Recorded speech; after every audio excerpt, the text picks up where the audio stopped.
பேரவை தலைவர் அவர்களே, சட்டமன்ற உறுப்பினர்களே, அமைச்சர் பெருமக்களே, அனைவருக்கும் முதல்கண் பணிவான வணக்கங்களை நான் தெரிவித்துக் கொள்கிறேன்.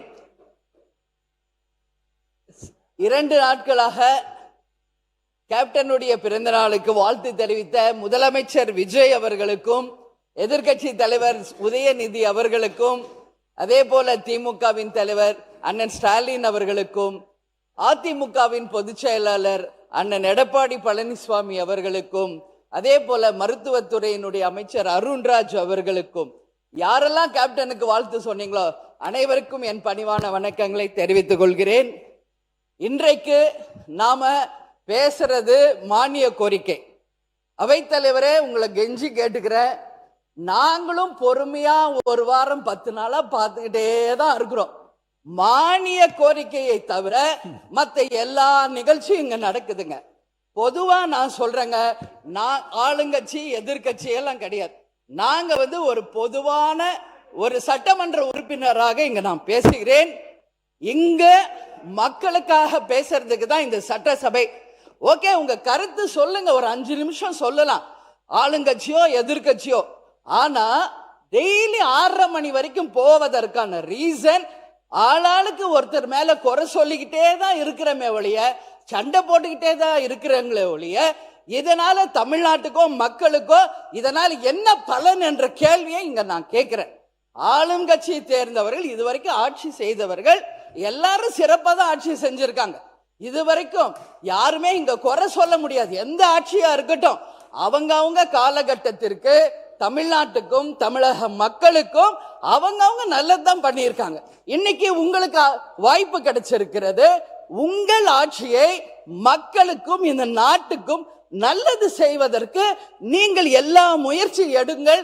அதற்கு மக்களும் சரி, எல்லாரும் துணை நிற்போம் என்றுதான் சொல்றோம். ஆனால் இங்க பொதுவா நாங்க இங்க பாருங்க, எல்லாருமே அவைத்தலைவர் அவர்களே, நைட் அண்ட் டே எக்ஸாமுக்கு கூட இப்படி யாரும் ப்ரிப்பேர் பண்ணியிருக்க மாட்டாங்க. எல்லா சட்டமன்ற உறுப்பினரையும் நான் சொல்றேன், நைட் அண்ட் டே உட்காந்து ப்ரிப்பேர் பண்ணி வர்றாங்க. ஆனா இங்க வாய்ப்பே கிடைக்க மாட்டேங்கிறது. எப்ப பாரு சண்டை சண்டை சண்டை அப்படின்னா மக்களுக்கு இதனால என்ன பலன்? நானு இப்ப நீங்க சொன்னீங்க, ஒரு நிமிஷம், வாக்குவாதம் என்பது ஒரு அளவுக்கு இருந்தால் ரசிக்கலாம். கடந்த 2 நாட்களா இங்க நான் வரல, மக்களோட சந்திக்கிறேன். மக்கள் என்ன சொல்றாங்களோ அதை இங்க நான் குறிப்பிடணும். இதுவரைக்கும் சட்டமன்றம் நல்லா போயிட்டு இருந்துச்சு, நாங்களும் இன்ட்ரெஸ்டிங்கா டெய்லி பார்த்துக்கிட்டு இருந்தோம். ஆனா ஒரு 3-4 நாளா வெறும் சண்டை தான் போகுதே ஒழிய இதனால யாருக்கு எந்த பலனும் இல்லை. இப்பெல்லாம் நாங்க டிவி ஆஃப் பண்ணிடுறோங்கிறாங்க. ஏன் இதுன்னு சொல்றேன்னா, இங்க மக்களுக்காக பேசணும், மக்களுக்கு நல்லது நடக்கிறதுக்கு தான் இந்த சட்டசபை என்பதை தயவு செஞ்சு எல்லாரும் புரிஞ்சுக்கணும். வாக்குவாதம் பண்ணுங்க, ஆனா 24 மணி நேரம் இருக்கிற 6:30 மணி வரைக்கும் வெறும் சண்டை போனா எப்படி? நானும் பார்க்கிறேன். முந்தானத்து 6 மணி கோரிக்கை, கடைசி வரைக்கும் 4 மணி வரைக்கும் 2 மானிய கோரிக்கை கூட நம்மளால பேச முடியல. அவை தலைவரே, இது ரொம்ப ரொம்ப மனசு கஷ்டமா இருக்கு. எல்லாருக்கும் நீங்க வாய்ப்பு கொடுங்க. பேசினவங்களே தான் பேசுறாங்க, சண்டை போட்டவங்களே தான் சண்டை போட்டுக்கிட்டு இருக்காங்க. அப்புறம் அப்ப எல்லாரும் அவங்கவுங்க வேலையை விட்டுட்டு எக்ஸாமுக்கு ப்ரிப்பேர் பண்ற மாதிரி 3 மணி 4 மணி வரைக்கும் ப்ரிப்பேர் பண்ணிட்டீங்க. உட்கார்ந்து கடைசி வரைக்கும் மக்களை பத்தி பேசவே முடியல. வேடிக்கை பார்த்துட்டு சண்டையை பார்த்துட்டு போறதுக்கு அனுமதி அளித்தேன். முருகன், நீங்க தொடர்ந்து ராஜா நீங்க பேச முடியும் இல்ல? அவை தலைவரே, இங்க பாருங்க, நான் கடந்த 1 வாரமா எதுவுமே பேசல. நானும் ரொம்ப பொறுமையா இல்ல, போதும், ரொம்ப நல்ல கருத்து நயமா சொல்லிட்டீங்க, போதுமானது. அவர் உறுப்பினர் இன்னும் 12 பேர் பேசணும், போதும். இப்போதைக்கு இது போதும். அப்புறம் அடுத்த மானிய கோரிக்கை வரும்போது நீங்க பேசலாம். இல்லைங்களா? இன்னைக்கு மானிய கோரிக்கை நீங்க இருக்கீங்க இல்ல, 10வது இடத்துல நீங்க இருக்கீங்க. கண்டிப்பா பேசும்போது நீங்க நீங்க வரும்போது நீங்க பேசலாம், இப்ப வேண்டாம். இல்ல நல்ல கருத்துக்கள் நீங்க சொல்லிட்டீங்க, போதுமானது. இப்போதைக்கு அது போதுமானது.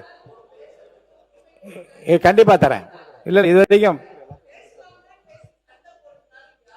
இல்ல சொல்லிட்டீங்க, அது அந்த கருத்து இல்ல, அந்த இல்லை இல்லை மாண்பு உறுப்பினர் போதும். மைக் இல்ல நான் பொறுமை காக்கணும், மக்களுக்காக இங்க எல்லாரையும் பேச வைக்கணும். இங்க வெறும் இது சட்டமன்றம் கிடையாது. அதனால அவர் பேசாத வரைக்கும் அமைதியா போகுதுங்க. ஒன்ஸ் அவர் ஆரம்பிச்சாலே பேசியது போதுமா? தயவு செஞ்சு நீங்க அனுமதி தராதீங்க. எல்லா உறுப்பினருக்கும் வாய்ப்பு தாருங்கள் என்று கேட்டுக்கொண்டு அமர்கிறேன். எல்லாருக்கும் சம வாய்ப்பு. மாண்புமிகு பேரவைத் தலைவர்களே, அந்நியாருக்கும் எங்களுக்கும் பிரச்சனை கிடையாது.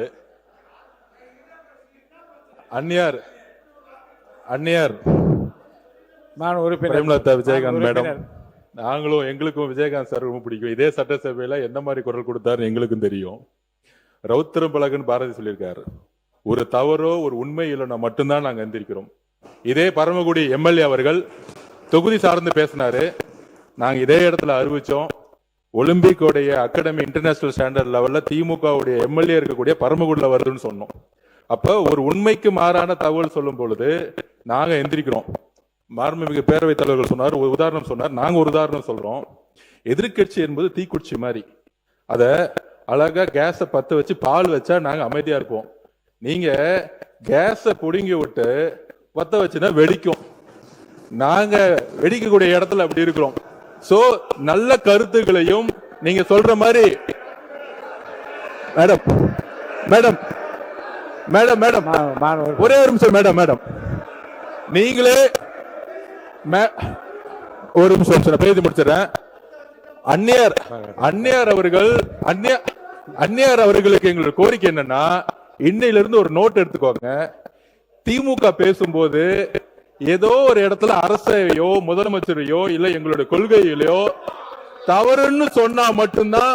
இந்த பாருங்க, இப்ப கூட கத்துறாங்க பாத்தீங்களா? நீங்க சொல்லணும்ல, இப்ப நீங்க சொல்லணும்ல, திமுக ஏன் கத்துறாங்கன்னு கேட்கல. என்ன மட்டும் நீங்க சொன்னீங்கன்னா அது ஏதோ எனக்கு எதிராக ஒரு பிரச்சாரம் தெரியுது. உங்களுக்குள்ள பேசிக்கலாம், இங்க பார்த்து சொல்லுங்க. இல்ல, அந்நியார் எப்பயுமே எங்களுக்கு நல்ல பழக்கம். அதனால அந்நியார்களுக்கு என்ன சொல்லுதுன்னா, எதிர்கட்சிகள் குறைகளையும் பிரச்சனைகளையும் சொல்லட்டும், நாங்கள் பதில் சொல்றோம்.